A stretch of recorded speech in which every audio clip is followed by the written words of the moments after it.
Ndakumira zvakanaka muri Zimbabwe team rese ratopa position 2/3 majority ZANU-PF yakatogaina. That one is secret. Ndo zviri kutoitika ndo current situation. So chapa chiri chakuitika ndekuti vanhu vakawanda vakutanga kuresigna vachibva muparliament ningabva mangwana ningabva. Panapa muri Zimbabwe ndiri kusangana nenyaya David Coltart uyo mukomana kana kuti mudhara handizetu munomudedza muchiti wekubulawayo uyo ari kudedzera kuti inini zvangu handisi kuzosiya sameya wekubulawayo, handisi kusiya basa nekuti ndoda kuramba ndichitoshanda. So manyorere pake panapa pazviri kuitwa paronza aramba kuresigna paposition yake because ari kuti he want to fix the challenges that are facing the people of Bulawayo, like the water shortages. He consulted people from Bulawayo and they advised him to remain in office. Ari kunza akataura nevanhu veBulawayo vakamuti aiwa ngaaramba ari muoffice. Ari kutiwo zvekare Nelson Chamisa told him not to resign. Ari kuti vaChamisa vakatomuti aiwa rambai zvenyu muri pabasa vaColtart musaresign.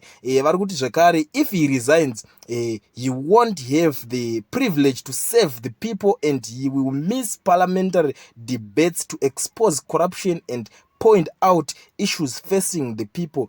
Ari kutaurawo zvakare akati if he resigns ZANU-PF will find a replacement and they will start to run the seat with corruption. Ari kuti aiwa akangosiya basa ZANU-PF inotsvaga mumwe wainongoisa wayo ipapo anongopinda iri automatic win yobva yatanga kurana kana kuti kushanda neguta rake reBulawayo zvine war mukati. So ari kutaurawo zvakare akati even if he is not resigning, it doesn't mean he has turned against Nelson Chamisa. Ari kunzi aiwa haana kusiya kana kuti kuramwa kana kuti kuabandona Nelson Chamisa vachiri vese naChamisa, but iye kusangusiyawo. I'm sure pamwe inenge inge reason yekuti ari kumirira kuti patangwe imwe political party, so akazoresigna anenge akuenda akunoshanda under new political party inenge yapo. Handisi kuziva kuti skillful iri kurowa. So pari kutaura zvakare akati he understands why Nelson Chamisa quits his political party. CCC MPs recalls and the local courts defending such acts.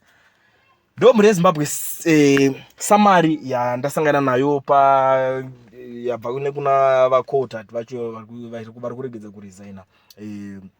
Vanga vakanyora mareasons ari kuita kuti vasasiye basa, because unoziva kuti muZimbabwe muno mukati hausi kusiya basa vamwe vanhu vari kusiya CCC unenge utonzi ndo maselazo acho ari kutaurwa iwa, but apata kuti aiwa ini ndoda kumbosevha vanhu veBulawayo. I'm sure kuti akamirira kuti pakazotangwa imwe political party pakavhurwa another opportunity ingava yema-by elections kana kuti yemamwe ma-elections ndopaanozouya ari akaresigna uko obva auya ozotanga kushanda ari under new political party inenge yazoumbwa ipapo, nekuti zvati zvamanje manje aiwa kuti CCC kwacho hakusi kudyiwa rinopisa inyonga after nyonga.